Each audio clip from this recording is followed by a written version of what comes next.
Hola, hola. Saludamos a todas las personas que nos acompañan hoy aquí en Entrevistas y Letras con Silvia Rivera. Yo soy Silvia Rivera y este es un espacio creado por el grupo editorial Letras Negras.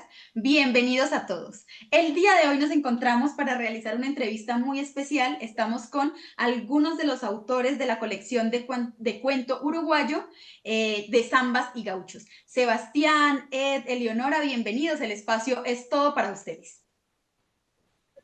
Gracias. Muchas gracias.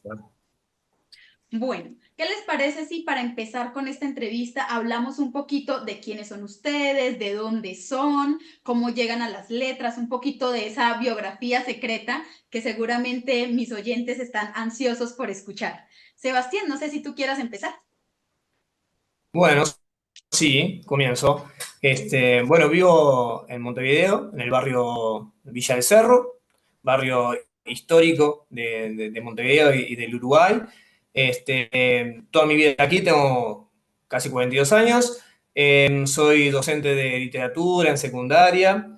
Y bueno, el tema de la escritura siempre, primero la lectura, estuvo siempre en mí. Y la escritura, seguramente el resto de los colegas habrán empezado de la misma forma, probando como hobby, para a veces tratar de, bueno, cuando en algún momento yo me sentía un poco avasallado por el entorno, lo que sea, el tema de la escritura siempre me ayudó a poder bajar a tierra, es mi cable a tierra.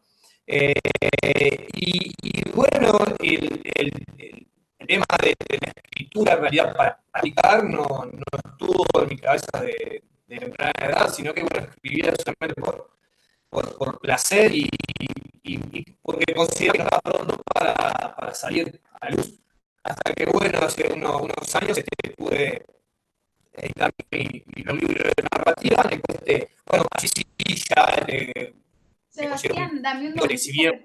que te estamos escuchando como un poco entrecortado. No sé, algo puede estar sucediendo con tu audio. Puede ser que tengas algún cable aplastado o algo así, porque te escuchamos un poco entrecortado. No, tengo solamente la laptop con wifi, no tengo ningún cable enchufado. Ah, bueno, ya, No sé qué volvió tu podría audio. pasar. Creo que fue tal vez un poco la conexión estaba un poco intermitente. Capaz que sí.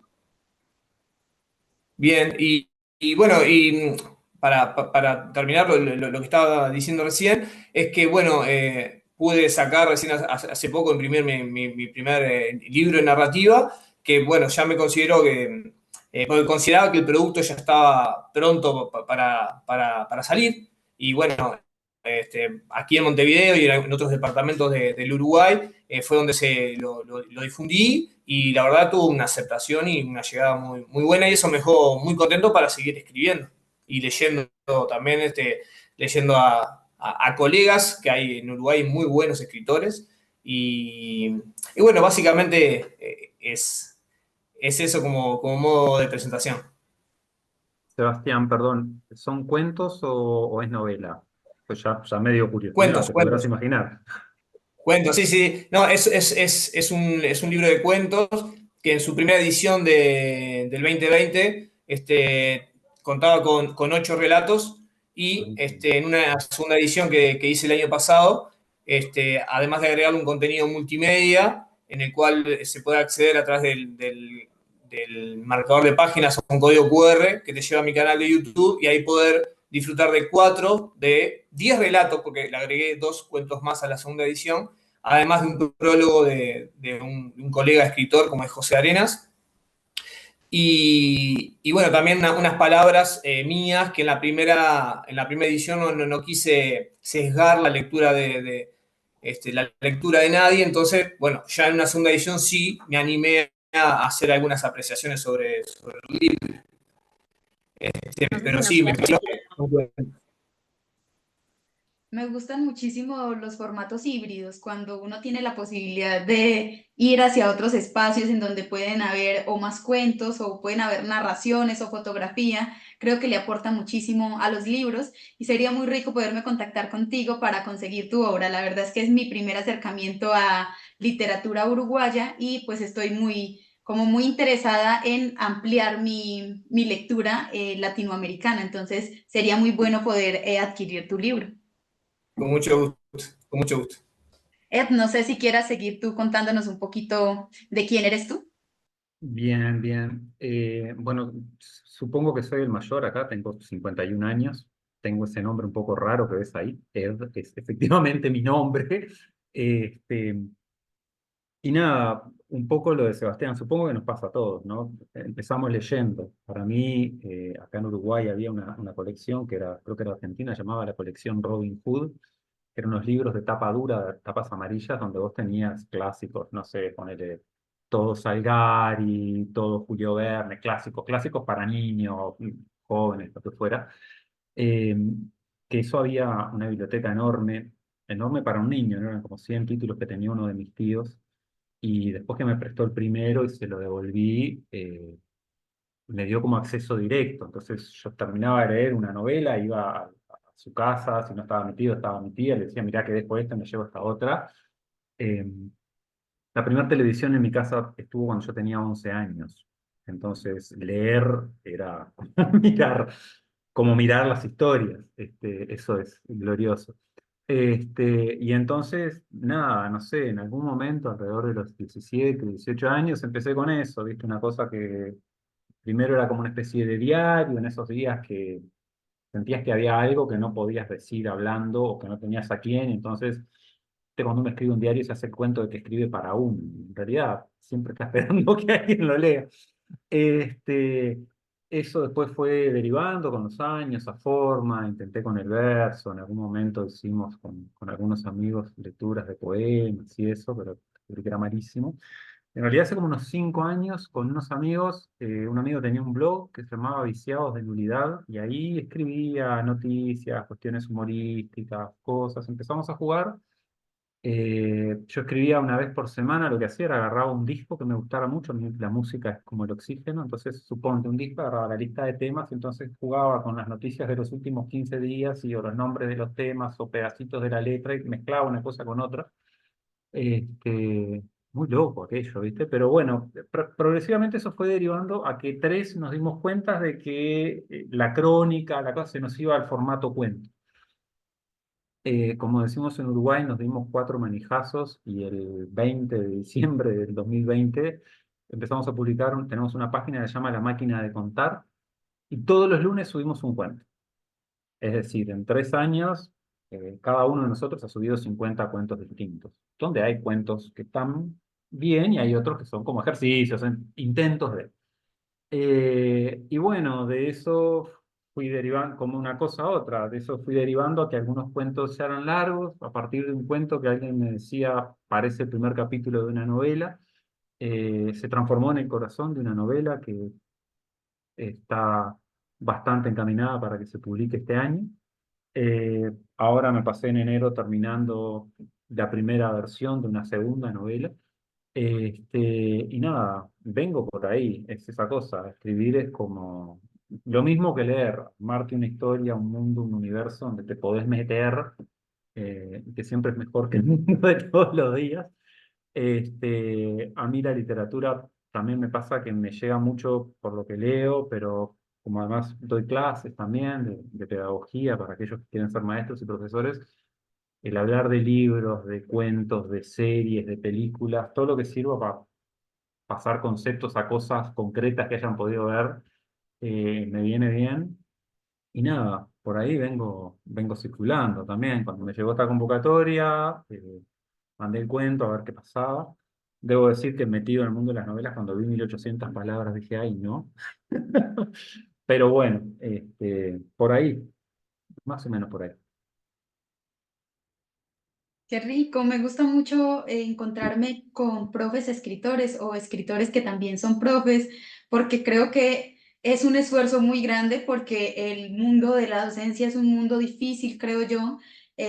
Consume mucho, muchas veces es un trabajo que usted se tiene que llevar a su casa, además de todo, de las clases que usted da. Entonces admiro mucho a los profes que están ahí en la tarea de además escribir y ha sido como de las literaturas más chéveres que me he encontrado porque he entrevistado no saben a cuántos profes. Es como el punto más común, profe, y escritor. Ha sido como lo más recurrente en este espacio y los admiro muchísimo. Me parece que es un sacrificio duro porque sacar tiempo para la escritura requiere mucho. Este es un oficio en el que uno tiene que estar muy entregado para poder conseguir los objetivos y si no, se va quedando uno en la ilusión o yo escribo en mi cabeza. Yo a veces escribo mucho en mi cabeza, pero luego materializarlo me parece muy difícil. Así que admiro muchísimo esa doble labor.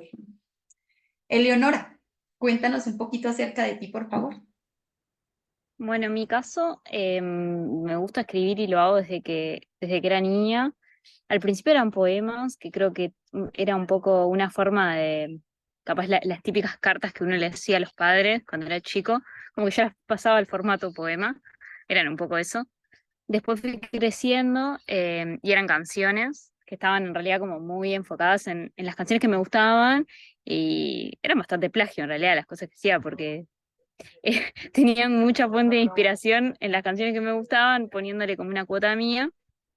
Y después reconozco como un momento donde, a eso de mis 12 años, aprox, que como que me enteré de la existencia del depredador psíquico, como esa cosa que todos tenemos dentro nuestro que siempre te hace como que te empuja hacia atrás cuando uno piensa que va o lo que fuere, como que tenemos el depredador que te dice que no lo vas a lograr y lo que uno tiene que hacer es como luchar contra eso. No sé por qué ese concepto como que me quedó dando vueltas y a partir de eso empecé a escribir cosas que nunca supe muy bien cómo se llamaban o cómo decirles, cómo definirlas, fragmentos, sentimientos que yo iba sintiendo, después fueron cuentos cortos y fue mutando un poco.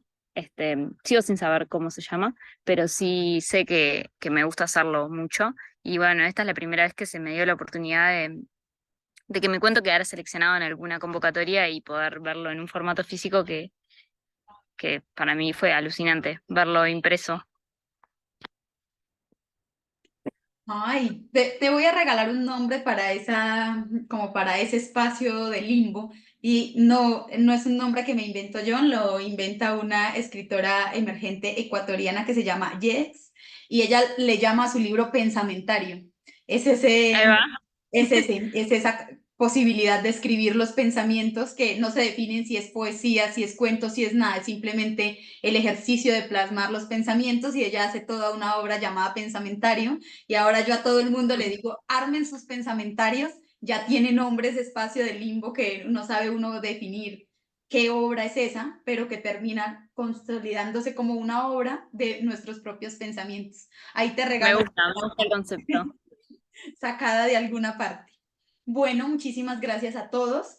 Hoy nos reunimos en torno a la obra uruguaya de Zambas y Gauchos.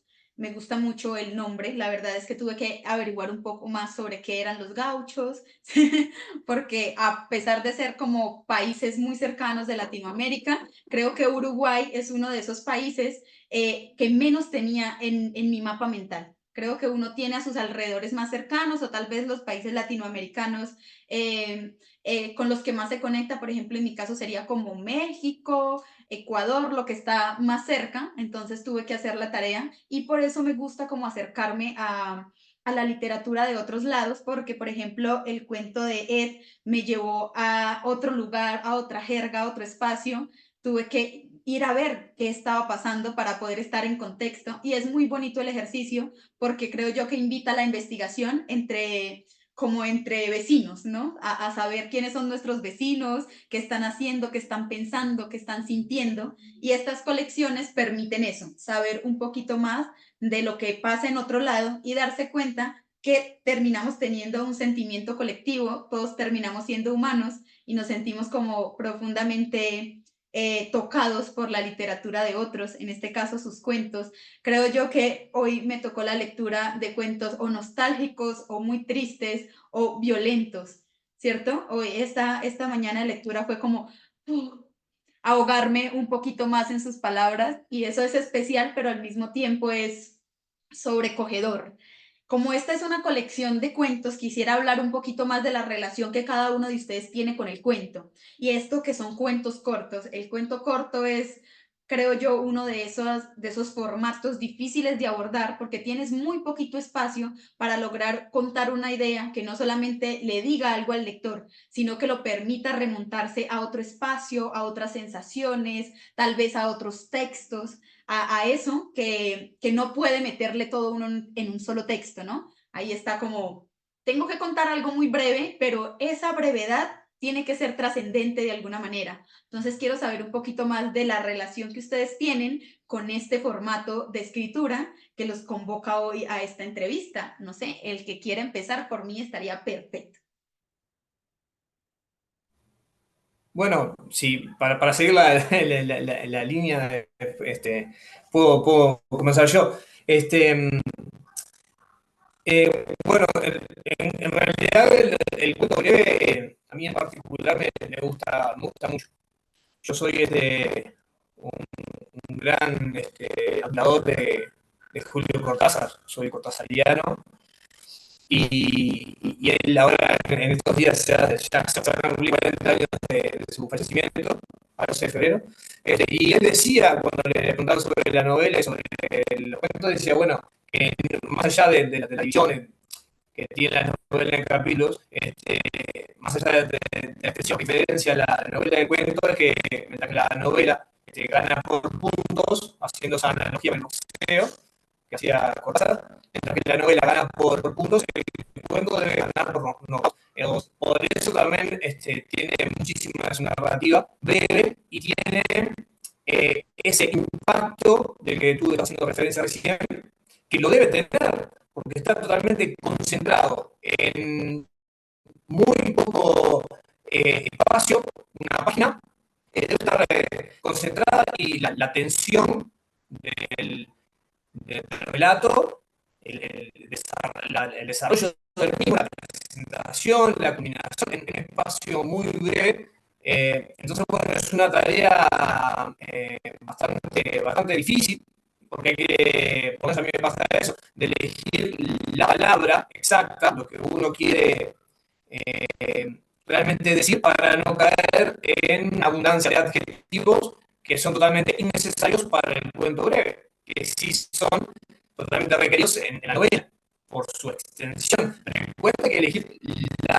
palabra. Entonces, a mí me gusta mucho el relato breve y me siento muy cómodo escribiendo. Pues yo estoy aquí en el limbo porque no sé si es solo a mí que se le interrumpe bastante el sonido No, de yo también lo escucho Sebastián mal. y me siento un poco ansiosa. Sebastián, no sé qué pasa con tu audio, pero escucho un poco la interferencia, así que se escuchó como a medias. Alcancé a escuchar algunas cosas, pero no alcancé a escuchar todas. Entonces, no sé Bueno, si... sí, no sé qué puede ser. Seguramente le puede ser la conexión. Yo, como ustedes hablan, también a veces se corta un poquito, pero lo logro escuchar bien. Ahí, por ejemplo, Quizás sea está la mejor. internet, sí. Mi Puede ser. preocupación. Bueno, alcanzamos a entender algunas cosas, sobre todo con la importancia de escoger algunos adjetivos bien escogidos para no caer precisamente en esto de estar lleno de adjetivos, que es creo que uno de los errores más comunes que comete uno como escritor y es tratar de ponerle un compañerito a todas las palabras, ¿cierto? Queremos que todo vaya ahí, que la mesa sea hermosa, que el jardín se vea lindo, que bueno, queremos tratar de describir todo y eso en el cuento corto termina cansando muchísimo, como el desespero por tratar de describir. Creo que a veces es mejor apegarse a la acción, ¿cierto? La acción es la mejor manera de movilizar las cosas para no caer en eso de describo y acompaño, pero al final no tengo claro a profundidad qué es lo que quiero contar, que es una de las cosas más difíciles del cuento corto. A mí me pasa que como estoy más acostumbrada a la escritura más larga, cuando trato de escribir corto siento que las historias me quedan muchas, que le hace falta, que necesito rellenar, que empiezo una historia y no es suficiente el espacio, pero creo que es una muy buena práctica para soltar la pluma, para agilizar, para aprender a darse cuenta que a veces todo en una idea no tiene que estar en la idea, que a veces tenemos que ser mucho más económicos en el lenguaje y que puede ser mucho mejor un texto cuando encontramos economía en ese lenguaje. Y hay algo ahí que es Ahí, ahí me intenté conectar ahora desde el celular y no de la computadora para a ver si puedo. Un momentito, yo te quito de acá. Listo. Y ya quedamos con un solo Sebastián. Ahí va. ¿Listo? Capaz que ahora se mejoró. Sí, suenas, pero no te veo perfecto. Muchísimas gracias. El audio ahora capaz. Suena mucho más limpio, sí. Ah, bien, genial. Bien. Muchísimas gracias. No, me quedé pensando en tu pregunta, Silvia, en lo que decías, y en lo que decía Sebastián, porque es complicado con los cuentos. A mí me da la sensación de que a veces hay cuentos que lo que importa es lo que pasa, y a veces hay cuentos donde lo que importa es el ambiente. No sé, vos lees no sé, Hawthorne, por ejemplo, el norteamericano, y crea unos ambientes fantásticos, divinos, y de pronto lo que pasa es una persona que está contando cómo se despierta a las 2 de la mañana y a las 4 en medio de la noche de invierno y se da vuelta y sigue durmiendo. Y precisa 20 páginas y te mete ahí y ves caer la nieve y sentís el frío, y es como, eso para mí es fantástico. Entonces, cómo hacer eso es siempre todo un desafío. Al principio me pasaba mucho que yo iba mucho bueno, tenía como una idea de que, no sé, alguien me dijo una vuelta que Borges había dicho que algo tenía que pasar. Entonces en mis cuentos siempre pasaban cosas. Después me di cuenta pero te terminaba quedando una crónica. ¿Cómo saltás de la crónica al cuento? Que son cosas distintas. Yo como además no tengo nada de teoría de estas cosas, me doy cuenta que hay algo distinto, pero no sé nombrarlo. Pasó lo mismo con la novela. Hay algo una novela no es un cuento largo, hay algo de la estructura que es muy distinto. Claro, después que te metes en una estructura, volver a la otra es enloquecedor. Hay que tener mucho oficio para eso. Pero me parece que la relación con el cuento, a mí lo que me permite como lector es eso, meterme como en distintos ambientes, ¿no? Los cuentos de Cortázar, por ejemplo, vos que los nombrabas, también te permiten recorrer universos. El cuento del gurí, aquel que mete el veneno para las hormigas, ¿te acordás? Cuando es niño y va a la casa del tío Carlos y que se pelea con No tiene nada que ver con los cuentos de los cronopios. Un ambiente completamente distinto. Pero sin embargo, vos decís, escucha, ahí hay un universo entero, ¿no? Borges escribiendo de Maleo, vos mirás y decís, ¿qué hace Borges escribiendo de Maleo? Pero encontrás esas cosas que son, para mí es eso, es como la posibilidad de zambullirte un rato como en un mundo del cual podés volver, y del cual además, cuando el cuento está bien hecho, nunca volvés igual. Eso también es para mí increíble, está buenísimo. Sí, eso me parece muy especial, que es la posibilidad de que en un espacio muy corto un espacio muy corto de una lectura logre transformarte. Yo creo que esa es la sensación que persigo cuando trato de escribir un cuento corto. Pero mi problema es que muchas veces parecen relatos y hay una diferencia entre un cuento y un relato. Y creo que ahí es cuando, por ejemplo, hay mucha descripción y logras ver el ambiente, pero el personaje no se moviliza y no hace nada que lo lleve a unas circunstancias, empieza a dejar de ser un cuento para transformarse en un relato. Un relato puede ser esa sensación de un fragmento de algo que puede continuar o no, pero que te da como una fotografía. Te tiene en un momento y ya te suelta, pero el cuento, a diferencia del relato, requiere que el personaje se movilice y haga cosas y tenga un conflicto y desarrolle algunas circunstancias. Esa es como esas características que uno va aprendiendo poco a poco. Yo sigo atrapada en que mis cuentos parecen muchos relatos. Entonces es como esa búsqueda de tratar de decir qué son esas características que hacen que un cuento corto no sea un relato y que usted salga renovado después de la lectura de un cuento corto. Esos cuentos que se quedan en la cabeza días enteros porque te permite ir a otros lugares, asociarlo con lecturas, asociarlo con lugares, sin que se haga mención de ellos. Solamente es como el escritor logra llevarlo a uno a esos lugares y esa es la magia de este formato para mí y siempre ando persiguiendo tener esa maestría, pero creo que me hace falta todavía muchísimo tiempo de preparación para lograr precisamente esos matices sin que tenga como la sensación de que no es suficiente, de que le faltó, que necesito traer a colación algo más y que mis cuentos no terminen siendo cuentos cortos, sino relatos. Y es una barrera ahí difícil, igual con la crónica, como mencionabas. A veces haces una narración y te das cuenta que no es un cuento, sino que es una crónica, que tiene otro matiz. Pero uno eso lo va aprendiendo con el tiempo y eso es lo bueno de este oficio. Entre más se practica, mejor va saliendo el ejercicio. No sé si Eleonora quiera hablarnos un poquito acerca de el cuento corto. Bueno, yo tengo como una doble perspectiva, porque por un lado, como lectora, no suelo elegir los cuentos, me gustan las novelas y sobre todo cuando son como muy dialogadas, que a su vez es algo que tengo que mejorar de mi lado el tema de los guiones, por ejemplo, como escritora o aspirante a escritora o bueno, como persona que escribe.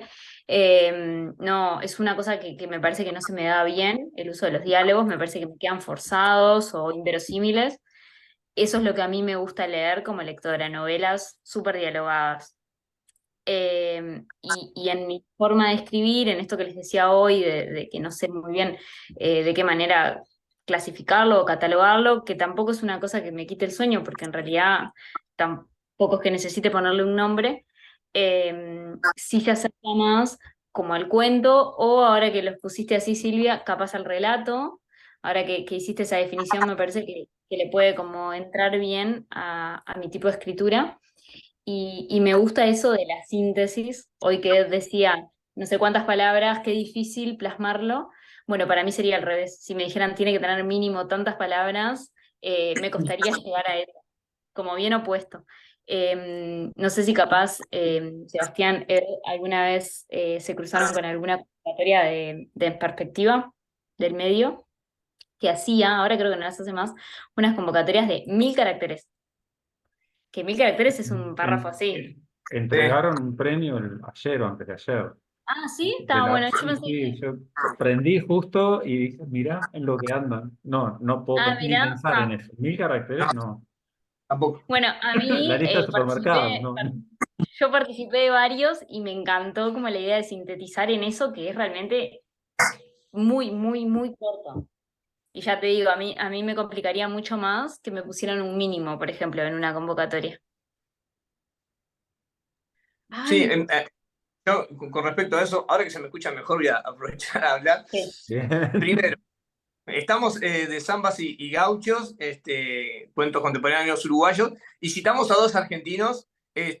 Vamos a reivindicar a nuestros uruguayos, ¿no? Horacio Quiroga, por ejemplo, en el cuento A la deriva, bueno, también ahí hace uso de la narrativa breve. Y bueno, Feliberto Hernández, en Muebles el Canario. Por lo menos ahí empatamos un 2-2. Quiero traerlos nuevos ya que estamos acá. Vamos a nombrar a nuestros escritores para que también en Latinoamérica Horacio Quiroga es muy trabajado, incluso se estudia mucho en lo que es cine en Estados Unidos, me enteré hace ya un tiempo, porque bueno, él fue un pionero en escribir sobre cine, cuando el cine recién estaba apareciendo.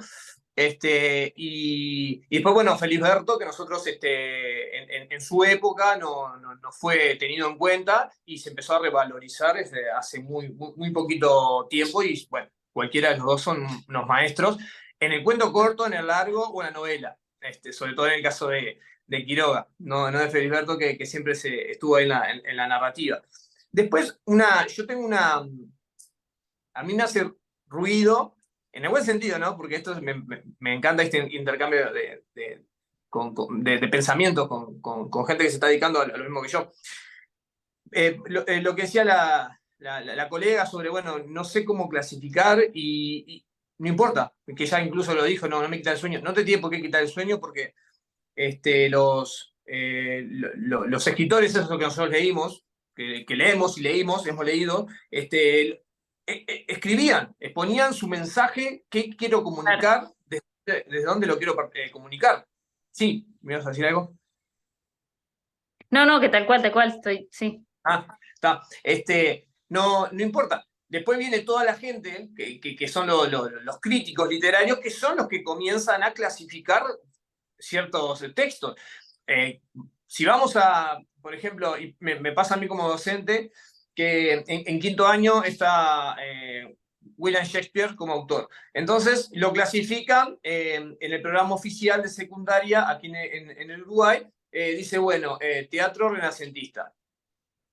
Y escapa Ah, William Shakespeare a lo que es el Renacimiento. Depende de la obra. Si hablamos de Romeo y Julieta, sí, es más renacentista que Hamlet, pues Hamlet es propiamente barroca, pero son autores que estuvieron en un periodo de transición en el cual escribieron, incluso sobre los géneros.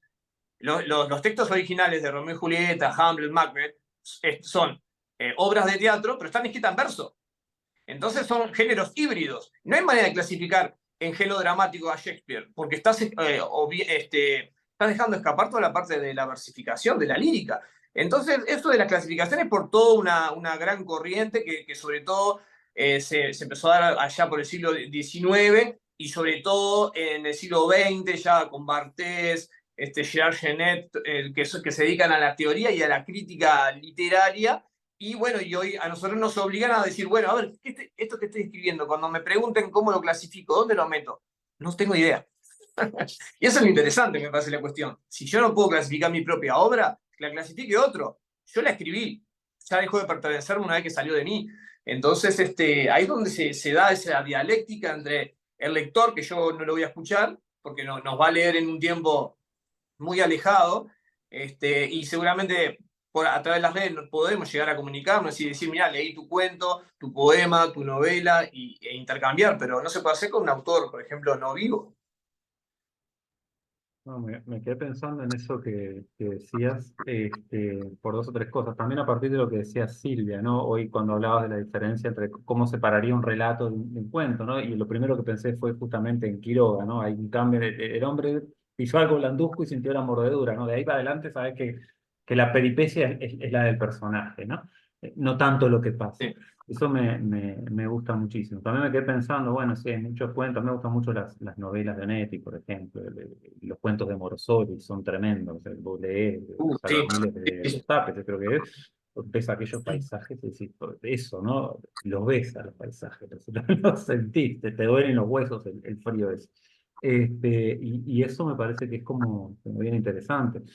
Esto de las clasificaciones también, a mí me pasa montones con la cuestión de la música, ¿no? ¿Qué música te gusta? Y bueno, yo qué sé, empezás a decir y es como, ¿y esto qué es? ¿Esto es jazz o es nada? ¿Viste? Esas cosas que pasan montones, que creo que un montón de veces te ayudan como para darte una idea, para más o menos orientar al otro, pero lo terminás orientando de última como, bueno, abajo de qué cartel vas a encontrar esto, como eso, ¿no?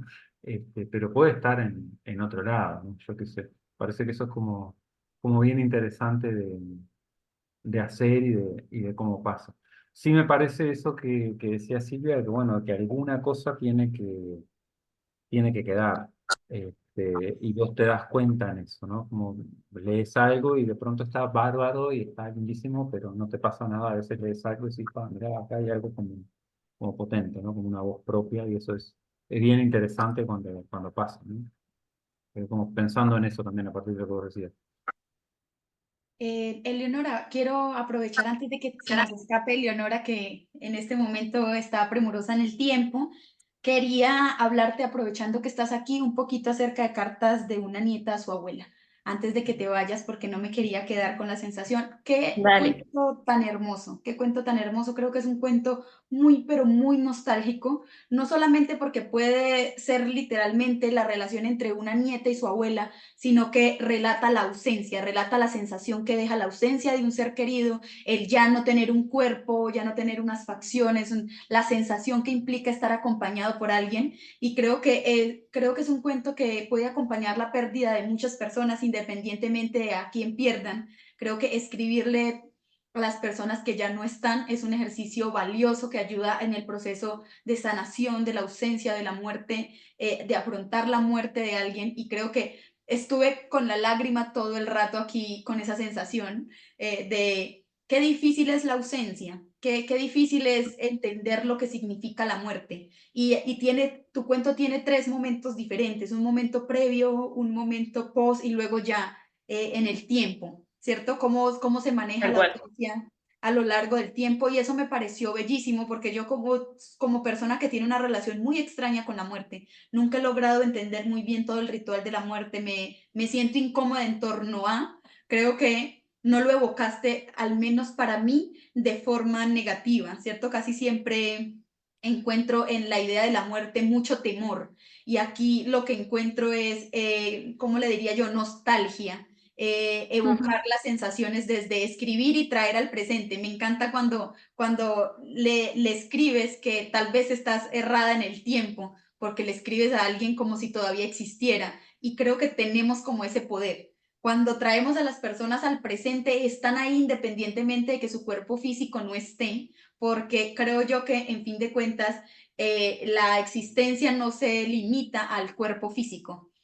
Lo que nos hace trascender a las personas, creo yo que es la esencia, lo que pudimos dejar, lo que pudimos compartir, las experiencias de toda una vida. Y creo que tu historia trata de agarrar eso, de agarrar la sensación que puede tener, evocar a los muertos para mantenerlos vivos, presentes y que tengas la sensación de no pérdida, sino de compañía por siempre. Cuando alguien se va, te sigue acompañando independientemente de dónde haya trascendido. Y me pareció muy hermoso. Muchísimas gracias. Me evocaste muchísimas emociones. Creo que tu cuento no se hace con una lectura en la que tú trates de interpretar algo, sino que es una lectura sensitiva, que va directo a cómo me siento leyendo esto y no cómo puedo interpretar esto, que hay como una línea, a veces hay lecturas que tú dices, estoy interpretando esto, ¿qué me quiere Ajá, decir? tal cual. Pero tu lectura es como sentarse contigo a evocar los sentimientos de una pérdida, de una compañía, del anhelo de alguien a quien amaste muchísimo, ¿sí? Es hermoso. Yo sentí que ese cuento era algo muy íntimo y muy personal tuyo, en donde nos estabas contando una experiencia, tal vez atravesada por tu propia experiencia con esta persona. Entonces ahí te digo, si es un personaje que no está en tu vida, que no fue alguien que realmente pasó por tu vida, te digo, lo hiciste muy bien porque yo genuinamente pensaba que le estabas escribiendo esa No, carta sí, sí. la tuya. Es alguien que es efectivamente, digamos, inspirado en un caso real de lo que yo sentí, tal como vos decís, ¿no? Antes de la muerte de mi abuela y después, a medida que fue pasando el tiempo, en los distintos tiempos presentes, digamos. Gracias por tus palabras. Ahora, desde que se publicó el libro, me pasó algo que siempre me acuerdo de lo que dijo Eco, Humberto Eco, que me gusta mucho de eso de las obras que no se completan hasta que alguien el destinatario las consume, las recibe, las lee en este caso. Y para mí eso fue súper importante porque yo sabía que mi cuento, por ejemplo, emocionaba a mis familiares, pero bueno, yo también buscaba como una justificación en que, lógico, ¿no? O sea, esa persona querida que yo extraño de esa manera, también fue una persona importante para ellos.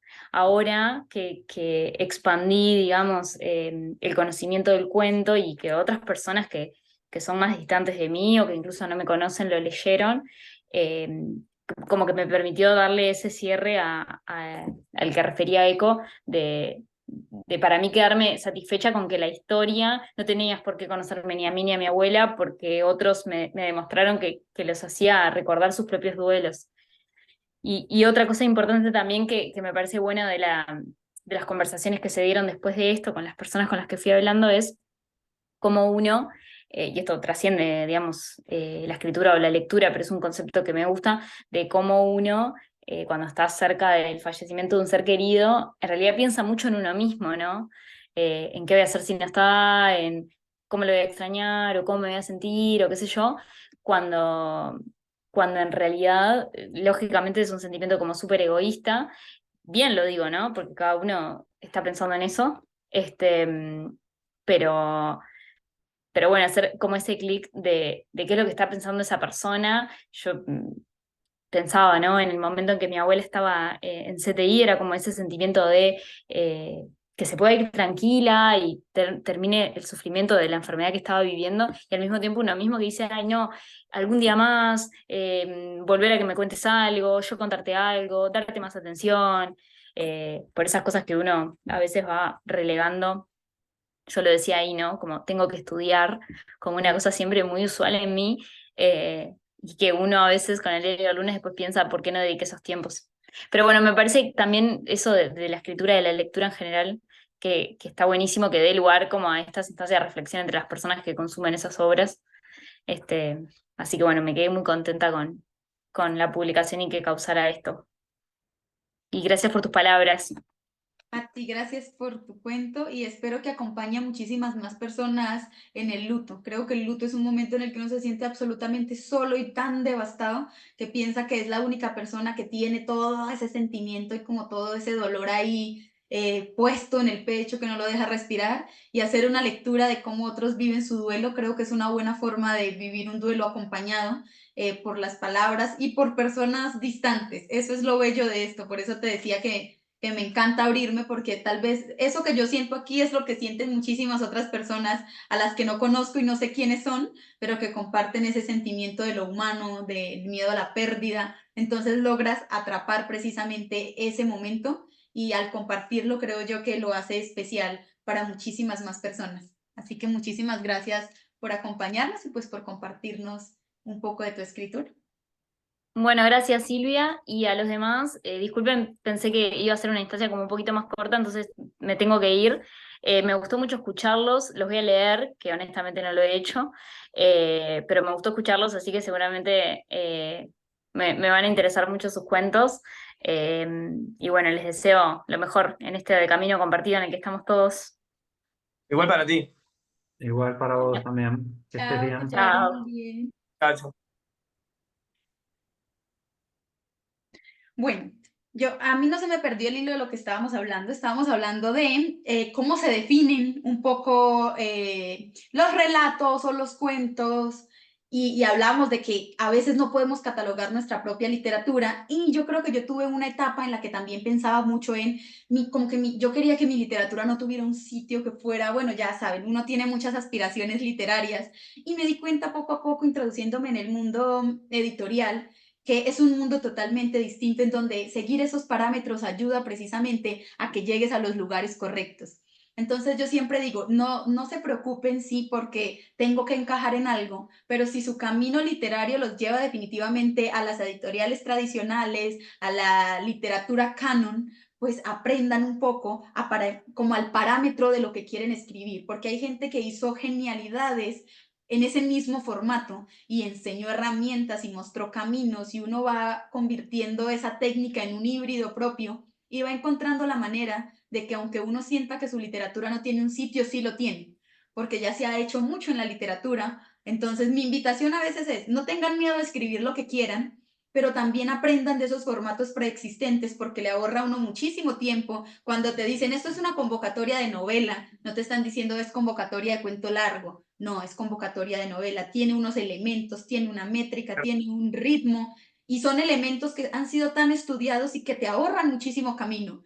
Yo empecé en este camino de manera intuitiva, y luego con el tiempo me di cuenta que perdí mucho tiempo en este camino tratando de yo misma armarme herramientas que ya alguien había escrito, e incluso habían escrito libros de la técnica de esa herramienta que yo apenas estaba conociendo, y que me introduje en ella de forma muy empírica y orgánica, atropellada, y que cuando veía otros textos decía, yo quería hacer eso, y me salió un desastre porque apenas estaba aprendiendo cómo encajar en ese espacio. Así que sí es bueno no tener miedo a ser híbrido, si yo combino lo que yo quiera combinar, pero creo que uno aprende a combinar bien cuando domina las técnicas preexistentes, cuando ya puedes prescindir de ella y decir, sé cómo se escribe la novela y ahora quiero hacer algo que vaya más allá.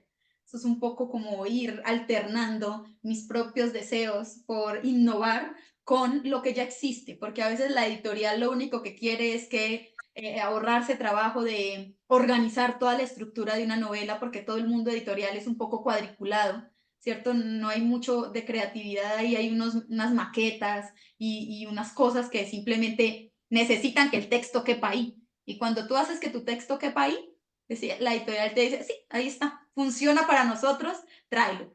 Entonces eso es como que uno va aprendiendo esos truquitos, si es que uno quiere adentrarse realmente en el mundo editorial y de la publicación, que creo que es como el deseo de muchos de los que estamos en este espacio, ¿no? Lograr que nuestras obras sean publicadas. Eso es como ir alternando un poquito entre nuestros deseos y los deseos del mundo editorial, que a veces no combinan con nosotros.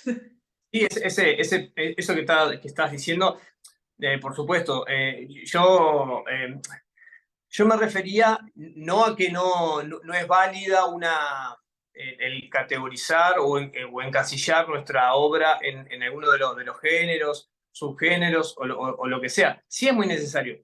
Yo lo que estaba diciendo era que al momento de uno, por lo menos a mí me pasa eso, que al momento de escribir yo tengo un mensaje. El mensaje me refiero a la novela o a cada uno de los cuentos o el libro entero que tiene una unidad temática que está buscada a propósito. Ahora, si me preguntan a veces a mí, bueno, y dentro del cuento, de la narrativa, ¿con qué corriente? Entonces, artística, y eso ya queda como, bueno, no sé, muchas, porque uno es producto de lo que ha leído. Y lo que vos muy bien decías ahora, por ejemplo, hay que conocer esas estructuras preexistentes, porque, por ejemplo, la vanguardia de comienzo del siglo XX, lo que hicieron fue una ruptura en la literatura preexistente. O sea, la vanguardia necesitó que existiera algo que le precediera de forma totalmente rígida, como la novela, por ejemplo, para luego romper con eso. Entonces, por un lado, a lo que estaban reprochándole que hacía la literatura, le sirvió como herramienta para su propia ruptura, porque si no tenés algo establecido y fijo, no tenés nada para romper. Entonces, sí, es necesario conocer todas esas posibilidades de los géneros, corrientes y demás. Y después uno cuando escribe, también otra cosa que muy bien vos dijiste, este, el tema bueno, de escribir, no encasillarse en decir, no, yo voy a estar por fuera de lo canónico, quiero ser un escritor periférico, porque los clásicos empezaron siendo periféricos, terminaron siendo canónicos. Entonces, ¿y quién no quiere ser canónico? ¿Quién no quiere ser leído? ¿Quién no quiere ser vendido? Entonces, hoy en día hablar de, bueno, no, yo me mantengo al margen de todo lo que es la parte estructural, comercial, es también no tener ese conocimiento que creo, coincido contigo, que hay que tener. Pues un poco sí, yo a veces pienso que ya por el hecho de ser latinoamericanos estamos escapando un poco del canon. Durante mucho tiempo, como estudiante de filosofía, he estado encasillada en el canon puro y duro, ¿no? Mera literatura occidental, europea, alemana, blanca, a más no poder, que casi ni siquiera encaja con lo que yo percibo del mundo, y esa es la necesidad que lo lleva a uno a revolcar, bueno, ¿qué me están dando para aprender? ¿Qué estoy consumiendo yo? Y por eso creo firmemente que lo latinoamericano es disidente por el hecho de que apropia lo que hay aquí y con eso trabaja. Entonces, por eso me gusta encontrarme con este tipo de convocatorias en donde el hecho de que ustedes sean uruguayos ya es una experiencia de cuento uruguayo. ¿Por qué? Porque ustedes son de ahí, están viviendo el mundo como los rodea y están hablando desde ahí. Y ya esa perspectiva, creo yo, que para mí es suficiente para conocer un poco acerca de su entorno, de su país, de quiénes son ustedes, porque ahí está. Puedo hacer una convocatoria de cuento uruguayo y puedo escribir una historia que pase, no sé, en los Alpes suizos. Puede suceder completamente y pasa, te encuentras muchos autores de este lado de la región que escriben, por ejemplo, mexicanos que escriben muchísimo en novela policíaca y no logran acoplar el género a su espacio territorial porque entonces en México no hay la figura del detective todopoderoso, que es Claro. la justicia es su himno, entonces tienden a escribir sus novelas ambientadas en Estados Unidos para poder agarrar la figura del detective porque en México no funciona. A mí, por ejemplo, no me funciona la novela policíaca en Colombia porque Colombia tiene una policía bastante corrupta, ¿cierto? Acá es una de las instituciones que menos queremos, entonces no se cree en la figura del detective, no se cree en la figura del policía. Bueno, aquí realmente estamos como en contra, de alguna manera, de la policía, de los militares. Estamos más como que acá la novela policíaca sería, ¿cómo puede ser tan corrupto un policía? Entonces es Claro. esa cuestión de, ve, cómo desde nuestros territorios podemos ir creando algo que le hable a otros que también viven en esta misma Latinoamérica, que sufren. Algo de lo que más me ha gustado leer latinoamericanos es que me di cuenta como que todos tenemos un sentimiento adolecido, como que es un dolor. Todos hemos pasado por una violencia, por una colonia, por estos espacios comunes. Y en México, en Colombia, en Chile, en Brasil han pasado dictaduras, han pasado momentos en donde dices, esta persona, aunque no esté hablando de mi país, aunque no esté hablando de las circunstancias propias mías, sí me da un mensaje para mí y eso ya es disidente, porque no lograba encontrar ese mensaje en otras escrituras. Podía interpretar muchas cosas, ¿no? Podía interpretar lo que quería decir un filósofo acerca del mundo, pero entendí que hablaba de su mundo, de su pequeño mundo, que trataba de hacerlo universal, que trataba de hegemonizarlo, todos somos iguales, entiendo el conocimiento de lo humano, pero eso de lo humano yo no sentía que cabía ahí, como sí siento que quepo, por ejemplo, en sus relatos, en los relatos de aquí. Eso ya para mí es muy disidente, anticanónico, ya para mí es un buen paso. Puede que con el tiempo se convierta en canon latinoamericano la forma en la que escogimos escribir hoy, ¿cierto? Pero por ahora siento yo que es una pelea. Poner a Latinoamérica como una potencia literaria desde las experiencias más humanas, más cotidianas, más comunes, es una tarea que se está logrando precisamente cuando la gente participa en este tipo de convocatorias y decide contar un poquito de su tierra a través de estos espacios literarios, ya se está construyendo algo que nos pertenece. Creo yo que antes queríamos que Europa reconociera que aquí habían buenos escritores. Ahora queremos como entre nosotros darnos cuenta lo bien que escribimos, lo chévere que estamos contando a este continente y lo muy unido que puede estar en un sentimiento. Entonces, no sé, yo los veo a ustedes y yo ya digo, ya somos anticanon por siempre. Ah. Estoy de acuerdo contigo. Vamos a dejar hablar a Ed también, no quiero acaparar la palabra. Pero, por ejemplo, en los últimos 4 años, en Europa reconocieron a 2 escritoras uruguayas con el premio Cervantes, como Cristina Peri Rossi e Ida Vitale. Entonces, para nosotros es un orgullo, como uruguayos, que hayan reconocido que en el momento tenemos más mujeres reconocidas a nivel internacional, y eso para nosotros, creo que para los que tenemos la línea de pensamiento antipatriarcal, anticanónico, es muy importante que se reconozca a nuestras escritoras. ¿Hay escritores uruguayos varones? Sí, hay un montón.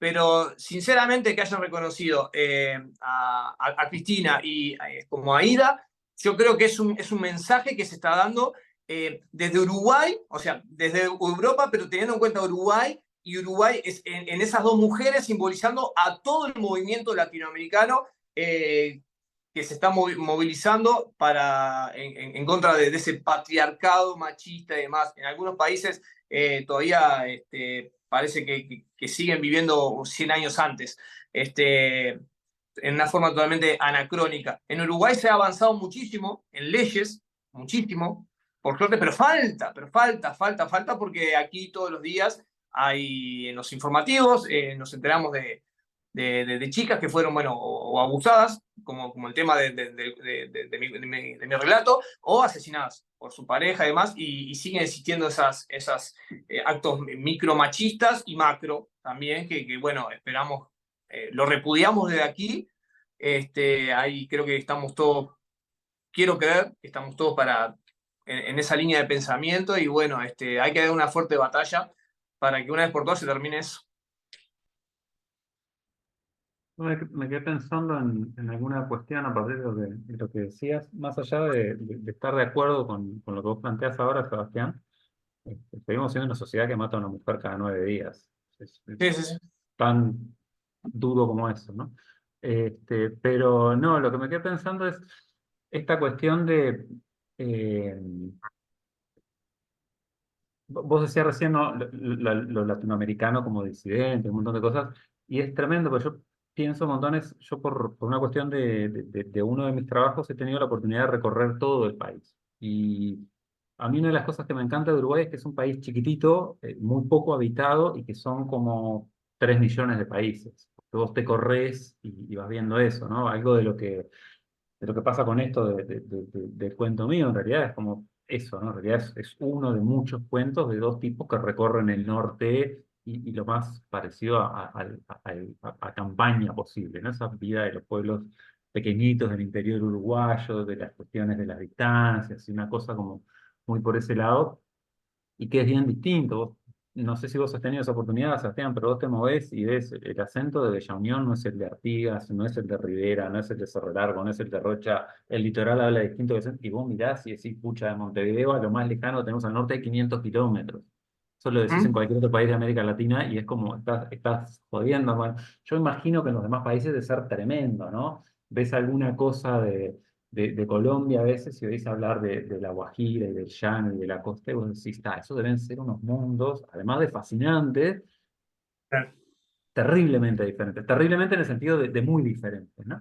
Es muy, Está esa cuestión que vos decías. Me reía mucho con esto que decías de lo policial, porque justo la novela que terminé y está terminando ahora es un policial que es muy pensado, como vos lo decías, es muy gracioso, Silvia, porque mi policía, entre otras cosas, no es policía, él es periodista y puede averiguar las cosas que la policía no averigua justamente por eso, ¿no? Entonces, me reía mucho con esa cuestión, ¿no? La imagen del uniforme bueno, a no ser que sea enfermero o bombero, se nos complica mucho. Por suerte todavía se nos complica, o sea, por suerte todavía no queda conciencia para que se nos complique, ¿no?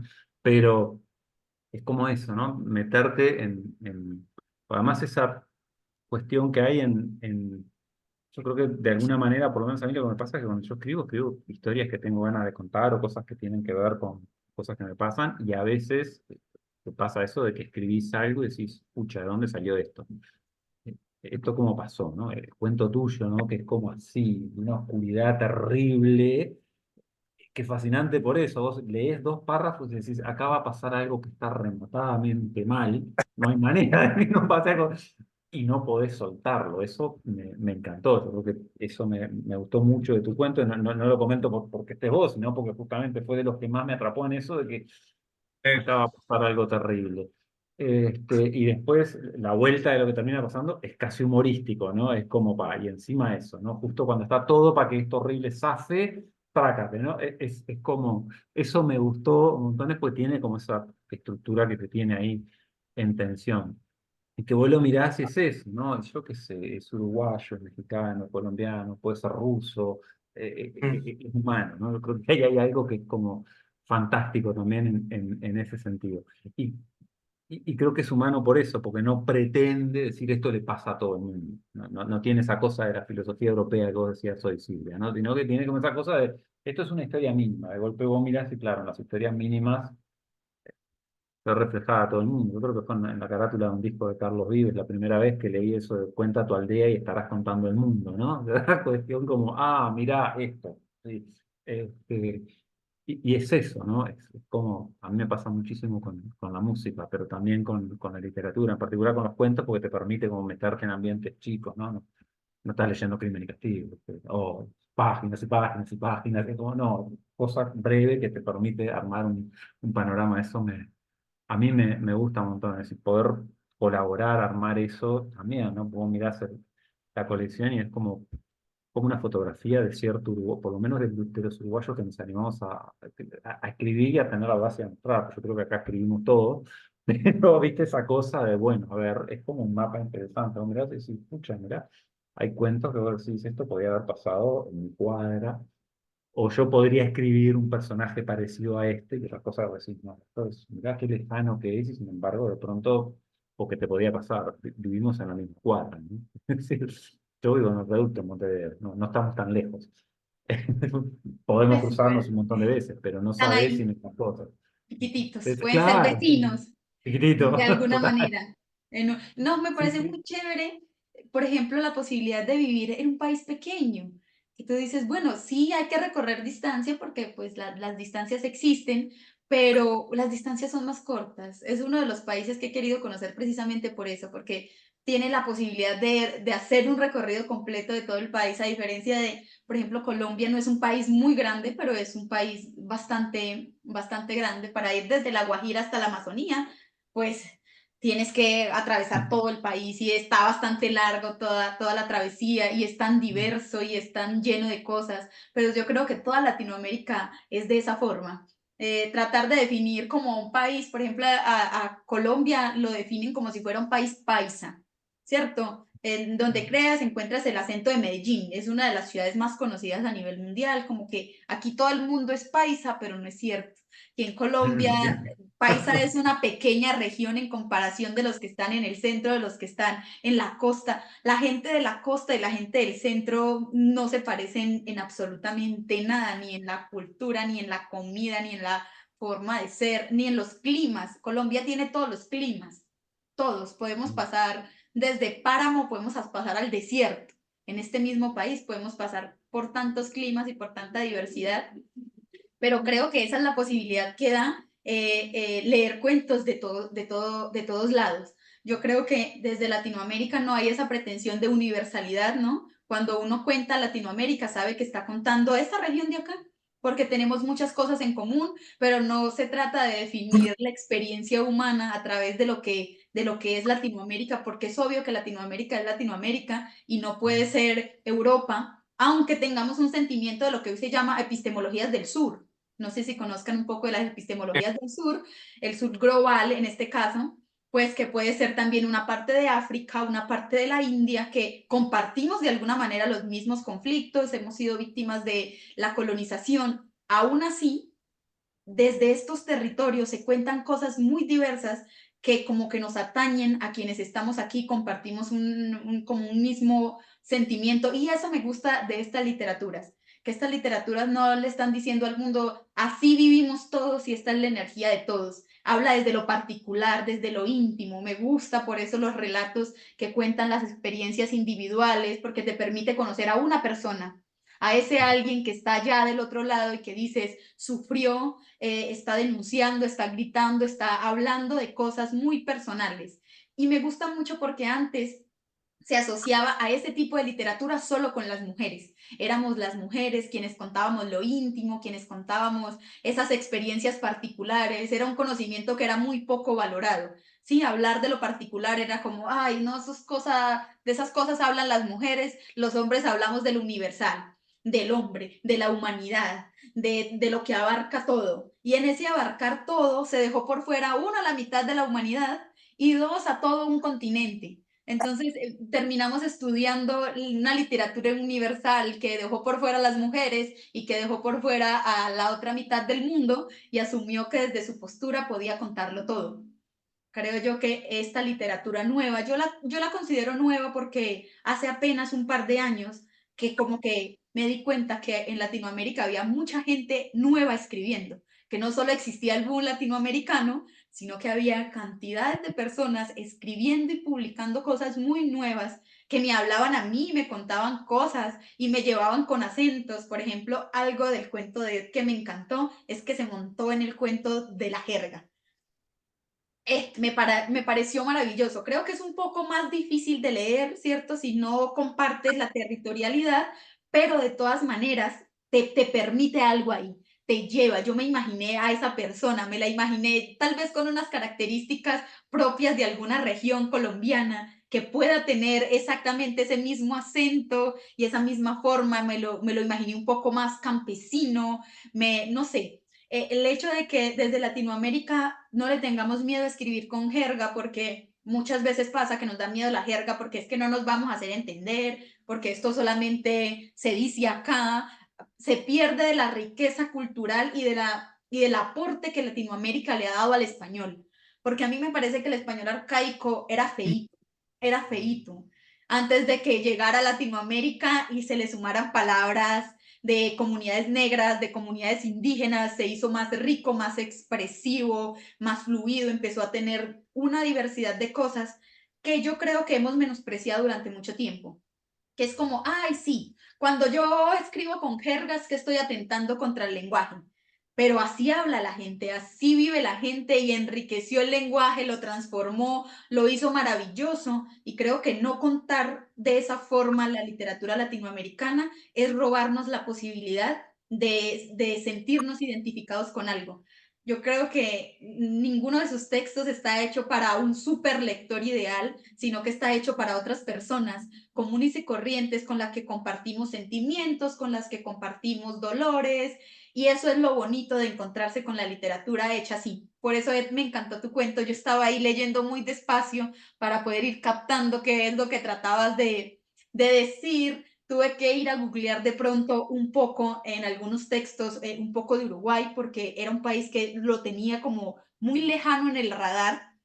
Entonces fue maravillosa la experiencia. No sé por qué me imaginé una persona como de poncho y sombrero, como pueden ser algunos lugares acá regionales de tierra más fría. Y aparte que estaba tratando de construir en este caso una pieza musical que hablaba de los silencios y lo hacía desde, yo lo sentí como muy rural, como desde lo rural, en donde no tienes mucho acceso a la tecnología y el silencio es importante porque habitas en esos espacios de quietud. Tal vez me imaginé una radio intermitente que a veces tenía y a veces tenía alguna que otra emisora sonando, me imaginé un buen cafecito o un buen mate, no sé, me transportó a un lugar que es desconocido, pero familiar.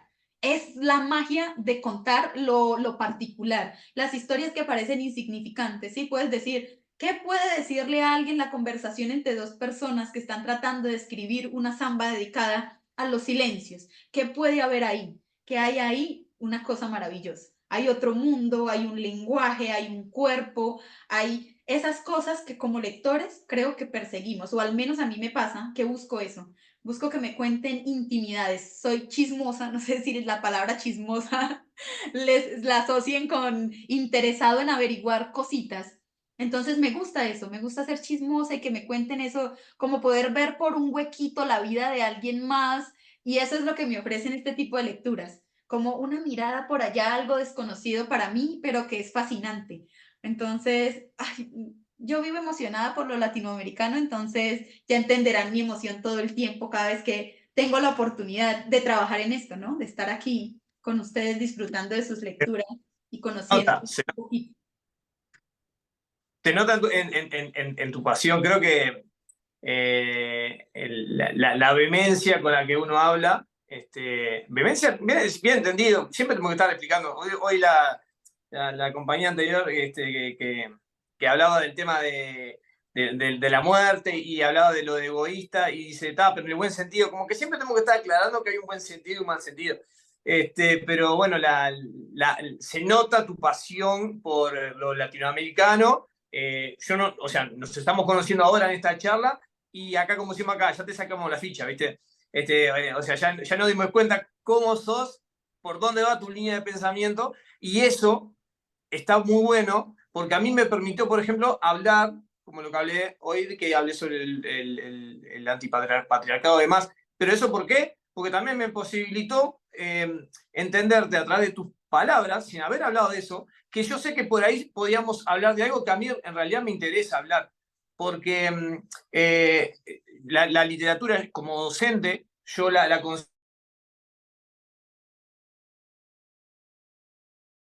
Ay, quedó colgadísimo. Ay, no, O me pasó solo a mí. no, consigo sí, de la estamos siguiente bien. manera. Ah, ahí volví. A ver, ahí está. Ahí, ¿Sí? sí. Ahí va. Estaba diciendo que de una concepción como docente de literatura, la literatura puede ser concebida de dos formas: como un objetivo en sí misma, en la enseñanza de la asignatura, o como herramienta para. Y bueno, y es ahí de donde yo me paro para dar clase en secundaria. La literatura como herramienta, como excusa para hablar de todas estas temáticas que hoy estaba comentando ella y que a mí me permitió, por ejemplo, hablar del antipatriarcado, por ejemplo. Y tenemos literatura uruguaya muy buena. Hoy vos nombraste a Morosoli, también podemos nombrar a Spínola, por ejemplo. También para que lo conozcan en Latinoamérica, ¿no? Otro que fue docente, periodista, escritor. Que son todos antes Y, del boom latinoamericano, además. sí, exacto. Porque, por ejemplo, Además de esto, ¿no? sí, sí, sí, hoy nombra a Felisberto, generación del 45, Espínola de la generación del 30, y Morosoli también anda ahí en la vuelta. Todo antes del boom latinoamericano, sí, sí, sí, por supuesto. Que también hay Latinoamérica, bueno, junto Cortázar, García Márquez, para hacer honor a Colombia, fue uno de los que integró ese gran boom, que en realidad ese boom, incluso dicho por Gabo, en Europa lo llamó de esa manera, ¿no? El boom, porque se enteraron que había acá gente muy buena escribiendo, intelectuales, dedicados a la escritura, y ellos lo descubrieron. Para Latinoamérica no fue en realidad un boom. Esa terminología de boom fue dada desde Europa hacia nosotros, que también es una mirada, obviamente, eurocéntrica, y desde ellos hacia nosotros. Entonces, es como que recién hace unos 70 años que nos vieron y que dijeron, opa, mirá, Latinoamérica escribe, tiene escritores. Mirá qué interesante. Fue una cosa así, porque en realidad la terminología de boom fue de Europa hacia nosotros, no fue un invento de ese grupo de José Vargas Llosa, Cortázar, García Márquez. No. Fue de Europa una terminología usada para identificar la literatura, lo que estaba pasando de este lado. Sí, y yo Me, creo me, que, no, Ed, dale, yo ah, acá te dejo perdón. la palabra. No, nada, primero quería agradecerte lo que decías, porque pasa eso, ¿no? Vos estás escribiendo y no sabes lo que ocurre. Yo me pasa si te gusta eso que vos decías, ¿no? De mirar por la ventanita, ese cuento, La Zamba del Silencio, en realidad, cuando lo subimos a la máquina de cortar, se llaman, entre paréntesis, San Valentín 4. Vamos por el 19. Voy por el 19, porque en realidad, ¿qué pasa? Don Hilario, que después me enteré que además Hilario era el nombre de uno de los primeros guitarristas de Citarrosa, eso me enteré mucho después, que a mí Citarrosa me gusta mucho. Pero nada, lo divertido es, justo la fecha en que me tocaba publicar a mí era el día de San Valentín. Y entonces inició siendo una broma ponerle a alguien que era conocido como Zamba por el género musical y Lentín de apellido, ¿no? Y eso fue creciendo. De hecho, el primer cuento leído ganó un premio en una radio justo en mi pueblo, de donde yo soy oriundo, y eso también me llenó como de orgullo, porque volver a tu pueblo después de años, porque te dieron un premio, aunque sea muy mínimo, para mí fue como, wow. Y nada, y en realidad es eso, son dos músicos, ¿no? Uno que es guitarrista, el otro que toca el acordeón, y siempre están en su caballo o en alguna pulpería o en alguna cosa hablando de la vida. Y hablan de la vida como se hablaba de la vida en mi infancia, es decir, a medio camino entre cierto campo uruguayo y cierta cosa de la frontera con Brasil y lo que fuere. Y esa es una cosa que me interesa muchísimo como cuestión, y que es eso de la jerga. Yo adoro la jerga. eh, Me quiero matar cada vez que veo una película y me ponen el audio en español, si es una película yankee. A mí me gusta cómo hablan los negros del sur. No me vengas con cuestiones. No voy a nombrar la editorial, pero hay una editorial que me desespera esas traducciones hechas en español castizo, doblado al español en Madrid. Pues, ¿viste? Y vos agarras, lees Bukowski, lees a Kerouac y lees a y dices, ay, por favor, no me hagas eso. A mí me encanta la jerga, pues eso te fuerza a meterse, porque cómo hablamos es cómo pensamos y cómo sentimos. Y esa cosa de, no es lo mismo decir voy para la casa de mi abuela que decir voy para la vieja. No es lo mismo. Suena distinto, se vive distinto. Entonces, eso a mí me gusta un montón. Y me parece que es eso, ¿no? Que a mí me rescata una forma de hablar y de vivir que evidentemente la debo haber vivido mucho en mi infancia y que tiene que ver con eso. Vos mirás, es esa cosa, ¿no? De que, bueno, en realidad en las conversaciones anteriores estos dos también vienen muy preocupados porque si vos lo mirás son como el prototipo del folclorista de hace 90 años, ¿no? Esa cosa muy macha, no voy a andar llorando como lloran las gurisas, dice uno, ¿no? Porque te va a horrorizar, Sebastián, cuando lo vea. Pero claro, es como, es lo que yo escuché decir cuando yo era gurí, tengo 50 años, ¿no? Entonces, esa cosa me parece que es como interesante. Ves que no puedo decir cuando era niño, cuando era gurí, como esa cuestión, ¿no? Que vos metés y que va como tejiéndose ahí, y que tiene que ver con eso, con cómo hablamos, con cómo hacemos las cosas. Eh, no sé, vos que decías, algo del ambiente, Silvia, no sé, ponete un grandes éxitos de Yupanqui, que no es uruguayo, es argentino, pero es como, es ese ambiente, ¿no? Esa cosa de esa delicadeza, eh, para decir de cosas muy duras, ¿no? Entonces me parece que no es que sea que uno escriba para decir eso, pero que se te cuela en la escritura. Y una cosa que es interesante es estos dos, yo ya les digo, estos dos atorrantes, de última, hace 2 años que alrededor del 14 de cada mes cuentan algo de lo que les va pasando. Y es divertido en ese sentido porque es como, me acuerdo que este año pasó que había algo que era que estábamos de licencia, porque estábamos en enero, no publicamos nada. Justo el día de San Valentín era el único, entonces armé como un cuento, el tipo se escapaba era soldado en algún momento y se escapaba cada vez que podía ir a ver a la novia, volvía siempre fuera de fecha y entonces, nada, terminaba en el calabozo. O alguna cosa por el estilo.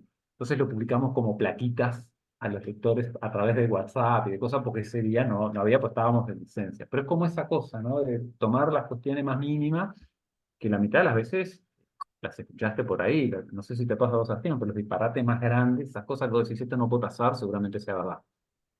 Sí, Y sí, la sí. cosa que más te elaborás más te matás elaborando es como lo que a los demás les suena más cotidiano, ¿no?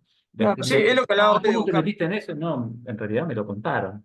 Pero eso también pasa mucho, ¿no? Creo que hay algo de eso metido ahí, que también es como bien interesante de ver cómo le funciona a cada uno y cómo cada uno hace con eso. Pues es verdad, después un cuento, una película, un capítulo, una serie, lo que tiene de lindo es eso, que abre 2 millones de conversaciones, ¿no?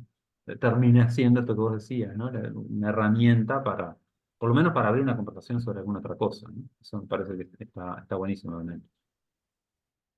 Sí, y no solamente eso, sino que también en tu cuento propones algo muy especial y es los silencios, los momentos específicos de tensión en donde puede haber una variedad de silencios. Entonces juega con los diferentes silencios y uno se siente muy identificado, aunque sientas que está remoto. Por ejemplo, cuando hablas de un silencio de una madre cuando uno ha hecho algo incorrecto, es como que ese silencio es un silencio que compartimos todos.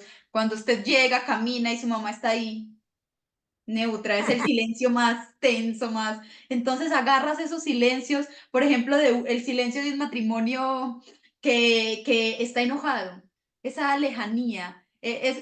No solamente juegas con la jerga, porque es que lo digan personajes ubicados en un lugar que la mente vuela. Si yo sin conocer Uruguay lo puse, no lo puse en Uruguay, pero lo puse aquí. Yo dije, esto podría pasar. Me recordaba de alguna manera el campo en el que crecí. Yo crecí en el campo colombiano, bien en la montaña, y me recordó precisamente a esos lugares, a esas conversaciones que habían subidos en una mula por un sendero, que esas conversaciones que se dan, que ahora las traslado, digamos, al bus, que también yo digo, si lo traigo a un contexto más actual, podría ser la conversación que uno escucha entre dos personas que van en la buseta, en el Transmilenio, bueno, en el transporte en el que vayas, que son las mejores. Son esas conversaciones que son mundillos que no le pertenecen a uno, pero que le permiten disfrutar de tal vez de la irreverencia de las otras personas. A veces la gente cuando se siente en intimidad con otro es como tan curiosita que ahí es donde está lo más divertido en la lectura, la gente abierta que le está contando al otro su cotidianidad. Y a veces la cotidianidad de los otros es tan extra cotidiana, tan envolvente, que tener quien haga la tarea de contar eso es importante, porque la cotidianidad pasa. Yo puedo ir en el bus y escuchar una conversación muy genial y dejar que sea simplemente para mí. Pero cuando como escritores decimos, ¿sabes qué? Esa conversación que al parecer fue irrelevante porque no llevó a otra cosa, la señora se bajó del bus y la otra siguió, se inmortaliza en un cuento, es una tarea bellísima.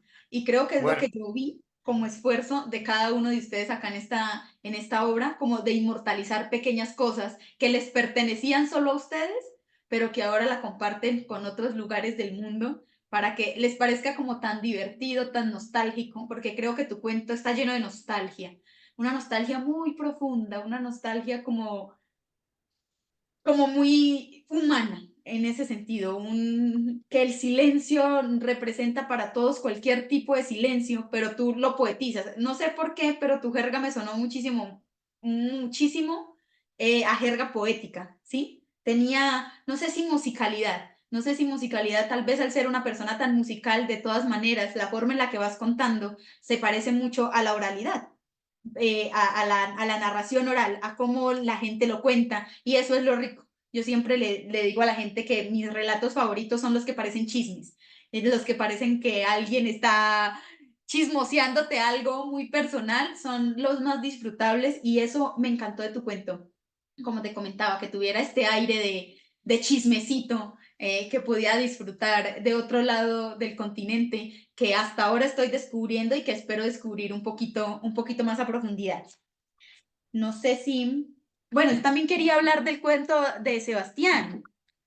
Sí, Sebastián. sabes que antes de escuchar la devolución sobre mi cuento, sabes que bueno, el cuento que yo puse a concurso, bueno, es el que abre el libro que edité, que se llama Quiasmo el libro, y uno de los relatos que tengo transcurre en un bus urbano montevideano, y las cosas que tiene la magia, ¿no? Que tiene todo esto, ¿no? De que estamos conectados de alguna manera, porque lo que estás diciendo es eso. Hay recopilación de algunas charlas de gente que he escuchado en el Omnibus, como le decimos nosotros, y aparecen allí, acá, y tiene que ver también con la jerga que Ed mantiene, que me parece perfecto, porque son esos modismos y los registros lingüísticos, porque no es lo mismo, como él recién dijo, de niño o de gurí. Para nosotros no es lo mismo. Y así como nosotros tuvimos que leer los clásicos europeos y algunas cuestiones no conocerlas e ir a indagar a ver de qué trataba,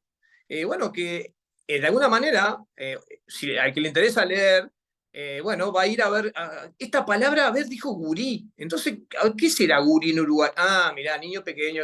O sea, eso me parece fundamental y sobre todo porque genera el concepto de verosimilitud, que eso me parece a mí fundamental. Y para que no pase lo que pasó a comienzo de siglo, por ejemplo, nosotros con la obra de Zorrilla como el Tabaré, en donde a un indio lo hacía hablar como un europeo. Entonces, o la literatura gauchesca, ¿no? Que no es literatura gaucha, porque en realidad cuentos de Borges, por ejemplo, hablando con un registro lingüístico que un gaucho, un llanero, como pasa en Venezuela, un gaullo en Brasil, o sea, no, la gente de campo no habla así. Entonces carecía de verosimilitud, ¿pero por qué? Porque querían llegar a Europa, ese era su objetivo. Por eso yo reivindico el tema de hablar así cuando el personaje y la historia lo amerita. Utilizar palabras, como decía Fontana Rosa, cuando hace la conferencia sobre las malas palabras. Que es así, no es lo mismo decir tonto a decir boludo, pelotudo. Suena distinto, es diferente, tiene una sonoridad distinta y esa jerga es de acá y no es de otro lugar. Entonces me parece que hay que mantener esos elementos que son distintivos de nuestra región. Y esa acotación que quería hacer sobre las cosas que estaban hablando los dos, que me pareció muy interesante. Sí, yo creo profundamente en eso. Siempre alabo muchísimo a las personas que toman la iniciativa de utilizar la jerga sin tenerle miedo, porque claro, muchos consideramos que es un riesgo porque entonces suena muy regional, como si lo regional fuera algo menos, sí, como si fuera menos contar lo que me pasa a mí aquí con la gente que habla como yo, que vive como yo, que solamente tiene significado en la medida en la que trato de occidentalizarlo todo. Y yo creo que ya no estamos buscando eso, ya pasó el momento de andar buscando aprobación de Occidente o de Europa. Creo que son países que como perdieron toda esta riqueza cultural que nosotros conservamos, o al menos la Europa que conocemos, ¿no? Porque Sí, la sí, claro. Europa más desconocida también entra de alguna manera en las epistemologías del sur, si te das cuenta. Entonces conocemos una Europa, la Europa abundante, la Europa pudiente, pero la parte de Europa que se parece más a este continente nunca se menciona. Entonces eso es una fachada. Queremos Es perseguir cierto. la ilusión de lo que puede ser Europa, pero realmente no conocemos sino la versión que le venden a los países de esta región para hacer creer que están como en un escalón evolutivo diferente al nuestro, cuando en realidad yo creo que lo ritual, lo local, lo pueblerino, es una riqueza que no deberíamos dejar perder porque es lo que hace a este continente tan agradable, tan variopinto, tan lleno de experiencias que antes eran poco dignas de contar, pero que ahora yo, por ejemplo, yo siento que yo no escribo para afuera.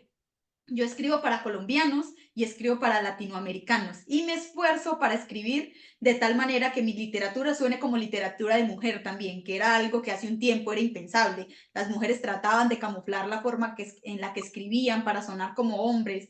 Yo me esfuerzo en que si alguien me lee, diga, esto lo escribió una vieja y eso se sabe aquí y en todo lado, porque eso es como lo que trato de reivindicar y por eso me gusta tanto encontrarme con otra gente que está subida en este mismo tren y que cuando escribe lo hace con la pretensión de que su vecino lo entienda, de que su mamá, de que su amigo, de que sus estudiantes entiendan lo que ustedes escriben y se sientan en un mundo, se sientan como protagonistas de un mundo. Lo que hablabas de las películas, siempre me pasa lo mismo, que acá todas las traducciones suenan como mexicanas, se hace un español latino mexicano, entonces como que cualquier película traducida suena como si toda Latinoamérica fuera mexicana, por ejemplo, y no hay Claro. otra variedad de traducciones de ninguna manera, y termina uno muy aburrido de lo fofas que son las películas. Incluso me choca que hagan traducciones de películas hechas acá y que le quiten a los actores su habla original y le pongan por encima, sí, un español neutral. Es como, Exacto. No hay cosa más divertida que ver una película uruguaya o argentina y leer los subtítulos hechos para el resto, y vos mirás y dices, ay Dios, esto no puede ser. entras a Igual tenemos la un ventaja de cuando nos invadan los extraterrestres van a llegar a Nueva York y van a hacer pues, desastres allá. Acá qué Claro. no van bueno, qué bueno. por Cuando lo menos el de mundo se acuerdo a lo acabe, que solo hemos se va a visto. acabar para los gringos, así que Claro, estamos bien, estamos protegidos de cualquier amenaza. a salvo de todo mal. No de los No gringos, pero de existimos, no todo mal. existimos en este contexto. Pero bueno, yo quería pasar un poquito a tu cuento, porque me Sí. gustó muchísimo. Uno, soy asedua feminista hace años. Hace años me declaré feminista y he seguido el paso del feminismo y me he ido transformando. Entonces, una de las cosas que más me gusta es encontrarme a hombres que están, yo los llamo aliados, tal vez yo también crea que pueden existir hombres feministas, eso es una lucha que se está dando ahí entre los diferentes movimientos, y si los aceptamos, si no los aceptamos. Para mí, creo que este es un trabajo de construcción colectiva. Si los hombres no evolucionan, no se avispan, no empiezan a deconstruir un poquito todo el mal que les ha hecho el patriarcado, el feminismo tampoco va a avanzar, porque entonces esa falta de construcción va a ser un lastre común que va a impedir que evolucionemos y se siga pensando que el movimiento no sirve, etc. Sí, sí, de Entonces, acuerdo. sí, dime. No, no, que estoy de acuerdo con lo que acabas de decir, sí, sí. Bueno, entonces, en cuanto al cuento, uno, me gusta mucho porque creo que conecta conmigo como niña que en su infancia pues fue víctima de ciertas circunstancias y que hasta muy grande le costó enfrentarse al hecho de que había sido víctima de algo y que durante mucho tiempo pensé que había sido producto de mi imaginación, que no había sucedido porque ocurre en un ambiente familiar, con gente que uno conoce, y uno como niño tiene miedo a enfrentarse al hecho de, no sé, ¿cierto? Es alguien querido, es alguien que todo el mundo considera una buena persona, que todas las circunstancias que hay detrás de eso, entonces me trajo muchísima melancolía, no solo por mí, sino porque yo vivo en un contexto en el que es muy normal, en donde los embarazos adolescentes son una cosa de pan de cada día y te encuentras en las noticias niñas que están embarazadas de sus abuelos, niñas que están embarazadas de sus papás, y es algo que se ha normalizado tanto que uno como niño no sabe cómo enfrentarse a la situación, pero me gusta que lo pones desde la perspectiva de adultos, cómo se sienten en un ambiente en donde saben que eso ha sucedido, pero que no se dice nada, aun cuando es una verdad a voces, ese impedimento de contar la verdad, y solo cuando uno ha sido víctima de algo así, entiende esa imposibilidad de contar lo que sucedió. Yo recientemente logré hablar con mi familia teniendo 24 años. Logré decirle a mi mamá, logré decirle a mis hermanas que me había pasado esto a mí, ¿cierto? Y cómo me sentía al respecto. Y me tardé básicamente como 15 años en poder procesar eso, en poder traerlo a mi cabeza, en darme cuenta de que eso me afectaba en la vida cotidiana, que ahorita habían cosas con las que no me conectaba precisamente porque había generado un trauma, un repudio en torno a esa situación que es tan normal. Entonces, para mí el cuento fue una tensión tras otra, todo el momento estaba indignada, estaba molesta. Yo era ese hombre que estaba viendo y le parecía inaudito que sabiendo todos la situación ahí, aún así esperaran a ese hombre, aún así lo siguieran considerando parte de la familia y se pasara una y otra vez por encima como algo cotidiano, ahí viene. Sí, ese depredador sigue viviendo aquí, pero no somos capaces de afrontar porque ese depredador también es su papá. ¿Cómo se enfrenta uno a esa situación? Me gusta porque es una denuncia que no denuncia. ¿Sí? Sabemos que hay una denuncia de fondo y es, esto sucede, ¿sí? Esto sucede aquí en el entorno en el que yo vivo y lo estoy contando, pero lo estoy haciendo desde la cotidianidad, desde una situación. Todos están en un cumpleaños. Me encanta que hayas elegido un cumpleaños porque creo que es una fecha, si bien de celebración, es como muy protocolaria. Hay que invitar al tío que manosea a las sobrinas porque sigue siendo el tío. ¿Cierto? Entonces no se deja de invitar al tío, no se deja de invitar al papá, sino que se le pide a la niña que se siente bien, que se ponga una falda más larga, que se ponga una ropa más discreta, porque viene ese tío en el que no confiamos. Pero no estamos dispuestos a romper con ese círculo y a decir, basta, no más, ¿cierto? Porque tenemos miedo, porque el mundo sigue culpando a las víctimas de ser provocadoras, como si una niña tuviera la capacidad de estar en esa situación, de generar ese entorno de violencia. Entonces creo que tu cuento tiene todos esos matices que como persona que ha estado en esa situación y que ha sido una estudiosa del movimiento feminista y de las circunstancias en torno a por qué surgen estos movimientos, me siento contenta de que no sea una fetichización, ¿sí? Porque muchas veces me encuentro con hombres que quieren hablar del tema, pero su punto de foco es la novela, el cuento inicia con un brazo partido, ¿sí? Toda una escena sangrienta en donde la víctima cae una y otra vez en las mismas circunstancias. No puedo contar cuántas veces he leído una historia que trata de hablar de este tema, pero se enfoca o en el cuerpo desmembrado, en la ropa que llevaba la tal persona, en dónde estaba, las horas que eran, estaba en una discoteca, ¿sí? Aquí lo pones desde un entorno muy familiar, muy normal, que dice, sí, es una fiesta de cumpleaños, me aterraba, no sabes qué tan aterrador era para mí que en esa fiesta hubieran niños, ¿sí? Yo solo podía pensar cómo alguien hace una fiesta de cumpleaños e invita a un depredador sexual a una fiesta que va a estar llena de niños. ¿Cierto? Cómo la víctima puede volver a traerlo y confiar. ¿Cómo vuelve a confiar uno? Cuando uno se enfrenta a su victimario, creo que se paraliza tan profundamente que yo creo que esta persona tuvo que haber estado metida en un trauma muy profundo. Entonces, tu cuento me remonta a cosas tristes, por eso les dije que me parecía desgarrador encontrarse con historias que le llegaran a uno a lo personal, porque tuve que enfrentarme más de una vez precisamente con esa persona, ¿cierto? Enfrentarse uno al victimario una y otra vez y fingir, ¿sí? Que uno no siente el terror pasmante de estar frente a alguien que le hizo daño, ¿sí? Estar parado en los mismos lugares donde pasaron cosas y enfrentarse a eso. Entonces, para mí fue una historia paralizante de alguna manera. Siempre que me enfrento a estas historias me pongo como muy nerviosa y emotiva porque no termina uno de superar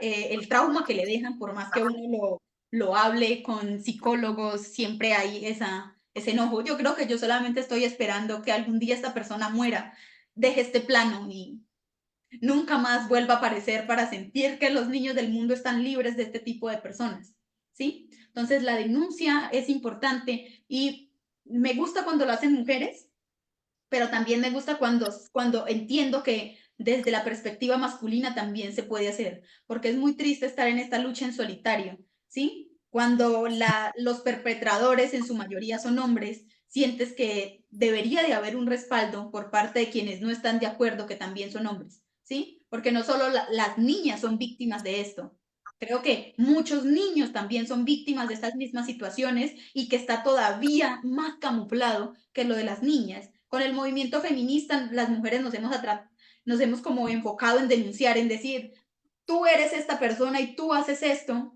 como mujeres, pero a los hombres todavía se les exige esto de ser hombres, de ser masculinos y aceptar que usted fue víctima de esto siendo hombre creo yo que tiene también una carga muy grande. Entonces, encontrarlo en la literatura es un recordatorio de que no podemos olvidar que estas cosas pasan, porque siento yo que en toda esta pelea por quiénes están a favor o no del movimiento, nos hemos olvidado que en el mundo real las cosas siguen pasando. Entonces dicen, no, es que ya feminismo, ¿para qué? Si ya las mujeres tienen más privilegios, si ya las mujeres están en un lugar de poder, si ya las encontramos en el mundo, ¿no? Ya las vimos. ¿Por qué seguir haciendo esto? Por eso. Yo creo que por ese tipo de cosas es que seguimos haciendo esto y me gusta, me gusta. Me confronta, es doloroso, porque termina siendo doloroso de alguna manera verlo, da impotencia y da rabia y dan ganas de... Pero me gusta mucho cuando no se trata de la venganza, se trata de mostrar la situación. A mí me pasa que muchas de mis historias, ahorita estoy escribiendo una novela fragmentada en relatos que toda va a tratar acerca de feminicidios, es una novela de terror, va a estar atravesada por muchos feminicidios de mi país. Cuando empiezo a escribir, creo que empiezo a escribir con mucho enojo y eso interfiere en la forma en la que soluciono los conflictos de mis personajes, ¿no? Siempre van hacia la venganza, hacia el enojo, hacia la rabia que da estar dentro de la cifra, estar dentro de ese espacio y nubla un poco la limpieza, creo yo, de la escritura. Porque el cuento no se trata solamente de estar enojado con el mundo y de decir, ah, ojalá ocurra, no sé, un diluvio que mate a todos estos hombres horribles, sino que se trata de poner esta situación en un plano en donde uno pueda no sentir rencor, sino hacer una reflexión al respecto, ¿sí? Hacerlo más completo. Entonces tú lo pones en un cumpleaños, entonces no te da solo enojo, te pone a reflexionar por qué en una familia permitirían que esta persona venga a su hogar, por qué esta mujer no se ha atrevido a denunciar, por qué sus amigas lo saben y los esposos de sus amigas lo saben, pero nadie es capaz de cerrarle las puertas a esta persona y confrontarla. ¿Qué hay ahí? Te lleva a una reflexión más profunda más que al simple deseo de cobrar venganza. Y yo creo que eso es lo bueno de que hayan historias de este tipo con una perspectiva que no sea simplemente la de la víctima que está enojada, sino Sí, la de sí, sí. alguien que reflexiona acerca de lo que ve y que es capaz de dar una opinión menos sesgada al respecto. Y ese es el apoyo que encuentro yo en otros escritores que hacen este oficio y que se ponen y escriben y que construyen esas atmósferas mucho más sanadoras, más que como lo podríamos hacer otros que apelamos a, bueno, destruyámoslo todo porque ya estamos tan cansadas que queremos incendiarlo todo y que simplemente pare en algún momento la violencia. Entonces, tu cuento me pegó en el corazón. Estuve todo el rato tensa, estuve todo el rato apretando los dientes y más porque aparece fragmentado, ¿no? Es un cumpleaños y de repente pones una escena ahí, un diálogo y ese diálogo es ahogador y es feo para mí porque ahí ya, con eso ya nos revelaste todo y ya el resto de la historia es simplemente cómo es posible indignación, cómo es posible. Entonces, muchísimas Eh, gracias por darte a la tarea de contar este otro espacio y de alguna manera ser parte de este movimiento que nos pertenece a todos, aunque parezca que sea solo un movimiento hecho por mujeres y para mujeres, creo que nos pertenece a todos como seres humanos que podemos sufrir algún tipo de violencia. sí, bueno, te agradezco, no sé si agradecer la palabra correcta de la devolución, porque yo cuando escribí el cuento dije, ojalá nunca hubiera tenido que escribir este cuento, que no hubiera existido. Por lo tanto, si yo no lo hubiera escrito, no hubiera tenido la devolución que me acabas de dar y preferiría que no me la tuvieras que dar porque no hubiera pasado jamás esto. Pero eh, hiciste una lectura correctísima del relato, por lo menos uno como escritor quiere generar ciertos efectos en el lector, en ese lector ideal que uno se plantea, pero bueno, después cada uno va a depender del lector, según su horizonte de experiencia y de expectativas, lo va a tomar de una manera o de otra. Eh, Fue uno de los cuentos que fue muy fácil de escribir, aunque parezca que no, porque, bueno, lamentablemente fue de una historia cercana que conocí, ¿sí? y que yo vi esa situación donde todo el mundo sabía lo que pasaba y yo no podía dejar de mirarlo. ¿Tá? El Sebastián Romano real, digamos. Entonces, esa indignación que sentí, ese repudio, ese asco, la única manera que encontré fue escribiendo y bueno, mostrando lo que yo había vivido. ¿Tá?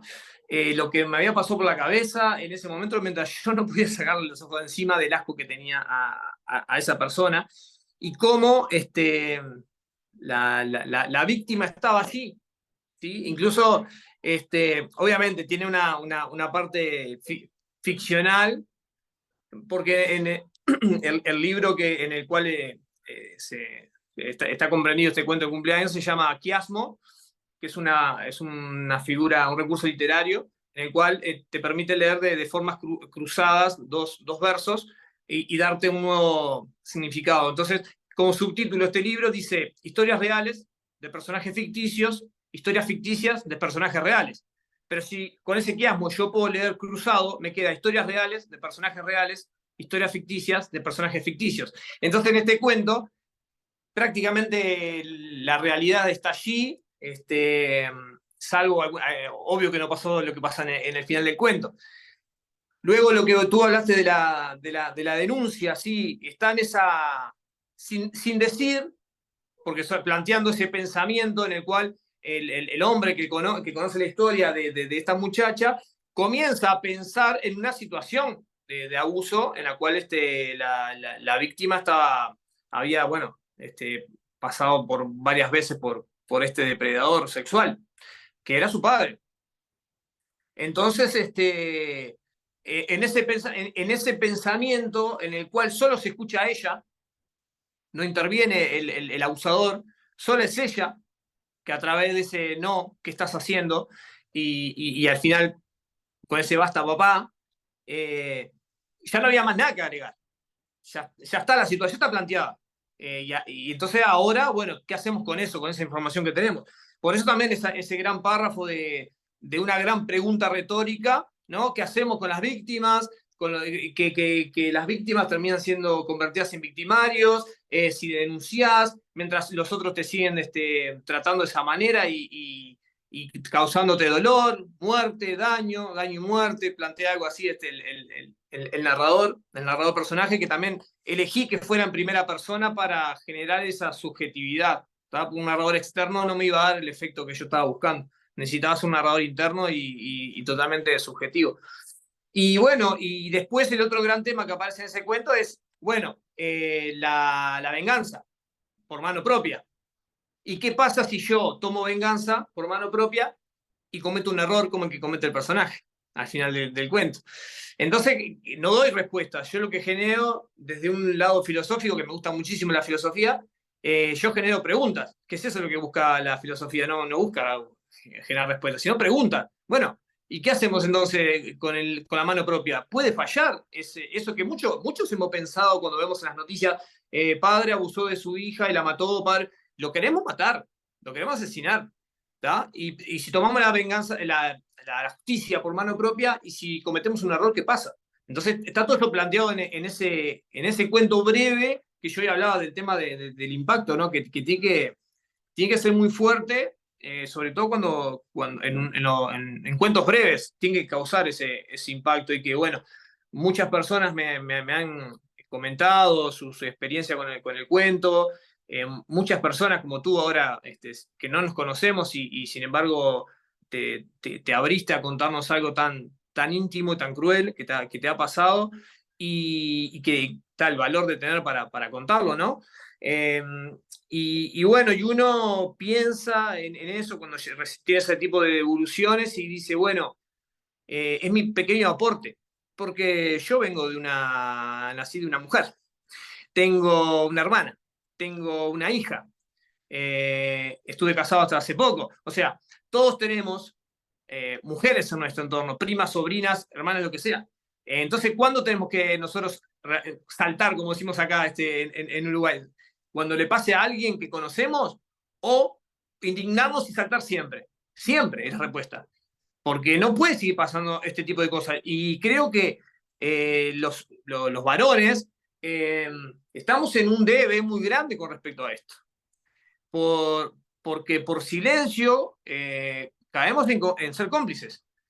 No hablamos y es complicidad. Entonces, como tú hablabas de la palabra aliado, y sabemos que hay un movimiento feminista que, bueno, no quiere que los varones intervengan, porque en realidad las mujeres no tienen por qué necesitar nuestra ayuda.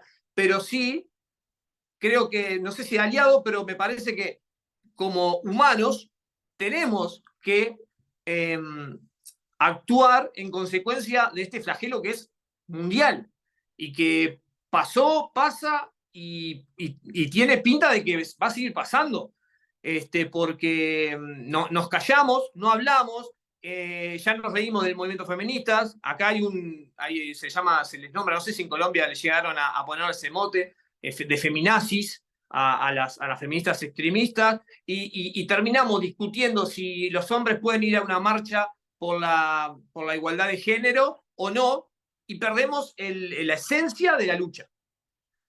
Ese es acá se da la marcha, el 8 de marzo, 8M se llama, en el cual yo adhiero, pero no participo, porque creo que es un espacio para las mujeres. Yo participo de otro lado, desde la docencia, como yo hablaba, poniendo mi granito de arena y que este tema se hable siempre en clase, siempre, porque me han venido a decir después gurisas, sobre todo chiquilinas, por más que pasen los varones también, pero las gurisas son las que están más abiertas a contarlo, y me han dicho, profe, a mí me pasó lo que me está diciendo, me está pasando con un profesor actualmente, cosas así, y yo he tenido la posibilidad de denunciar y de ayudar y de aconsejar qué camino seguir para terminar con esto. Porque terminamos siendo, caemos todos en la misma bolsa, y no todos los varones somos violadores por el solo hecho de ser varones. Pero si no hacemos nada para revertir esa imagen, y sobre todo la imagen, revertir la realidad, vamos a seguir lo mismo, y vamos a seguir luchando, bueno, a ver si participamos en una marcha o no la participamos, y si, bueno, si las feministas por un lado y los antipatriarcales por otro lado. No, a ver, tiene que ser el objetivo en común, que esto no pase más, ya está, no me importa cómo, pero no pase más. Y me parece que esa es la verdadera discusión, y que nos estamos yendo de eje muchas veces porque nos vamos por lo trivial, banalizamos las luchas de estas cuestiones, y también de diversidad de género y otras, otras problemáticas y otras reivindicaciones que se están dando hoy en día. Y nos quedamos en eso, ¿no? Mirá lo que hacen, ¿por qué es necesario que en la marcha de la diversidad se vistan de forma tan grotesca? Estoy reproduciendo palabras de mi madre. De esa forma tan grotesca, si son homosexuales, pero ¿por qué deben vestirse así? Entonces, bueno, uno explicándole por qué deben vestirse de esa manera, por qué pueden hacer lo que quieran, porque yo puedo hacer lo que quiera como varón. Yo como varón pude vivir mi adolescencia, mi juventud, mi adultez, desde lo sexual, con total libertad. Y en esa libertad es la que yo educo a mi hija, para que también disfrute sanamente, ¿sí? Sin ningún tipo de algo que te esté acá diciendo en una norma moral, ¿no? A ver, como hacía García Lorca. García Lorca era por su homosexualidad, más allá algunos justifican que es por eso, yo creo que por su sensibilidad, ponía a sus personajes femeninos en una situación que las denunciaba. Recordemos al personaje de Bernarda Alba, ¿no? Cómo encarna los valores masculinos o en una mujer, que muchas veces el enemigo, por eso yo en el cuento digo, el enemigo está adentro a veces, y son las propias mujeres también que repiten ciertos patrones de conducta que, como están normalizados por los colores, por ejemplo, ¿no? El celeste para el varón, el rosa para la niña. Llega el Reyes, Papá Noel, Santa Claus, y bueno, la pelota para el varón, el juego de cocina para las niñas. ¿Está? Hasta en esas cosas hay que, porque están tan naturalizadas. A mí siempre me regalaron el juego de cocina. Sí, pero no está bien. Es totalmente sexista, y te están orientando un montón de cosas. No le regalan al varón un juego de cocina. No lo he visto jamás. Y entonces, bueno, toda esa problemática trato de plantearla en ese cuento, en el resto del libro, y bueno, y en mis próximas escrituras y en mi labor. lo hice, traté de resumir lo mejor que pude, pero es un tema que da para charlar y ya ves que yo también me pongo de esa forma, porque hoy hablé de la vehemencia, entonces por eso te entendí enseguida cuando tú empezaste a hablar hoy, y te saqué la ficha, como decimos acá. Y bueno, y uno es así, me parece que se la tiene que jugar, no solo en el discurso. Eh, Marx decía, ¿no? La revolución se da en la acción, no solo en el discurso. Y me parece que está ahí. No solo está. Si yo lo dejo esto en la literatura solamente, me estoy quedando corto. Yo creo que esto lo tengo que llevar a la acción. Porque la diferencia entre lo que uno dice y hace es lo que uno es. Sebastián, muchísimas gracias. La verdad es que me encanta cuando estas conversaciones de literatura pueden ir a diferentes temas y volver. Creo que es lo rico de una conversación. Por eso es que me esfuerzo tanto en que esta entrevista sea en un formato de conversación, para conocer también esos otros puntos de vista, esas complementaciones que se pueden dar desde otros lados. Entonces, qué rico tenerlo aquí, qué rico tener a Ed aquí. Me gustaría recordarles que este también es un espacio de promoción, así que si quieren compartir sus redes sociales, en donde publican algunos de sus escritos, bueno, este sería el momento para la promoción, para aprovechar y compartir con el público que nos acompaña hoy aquí, en donde pueden seguirlos y encontrar su literatura. Entonces, el momento es ahora. Bueno, cierro yo, así ya dejo todo el Bueno, final a Ed. Así yo ya me despido, porque ya me parece que me pasé de tiempo.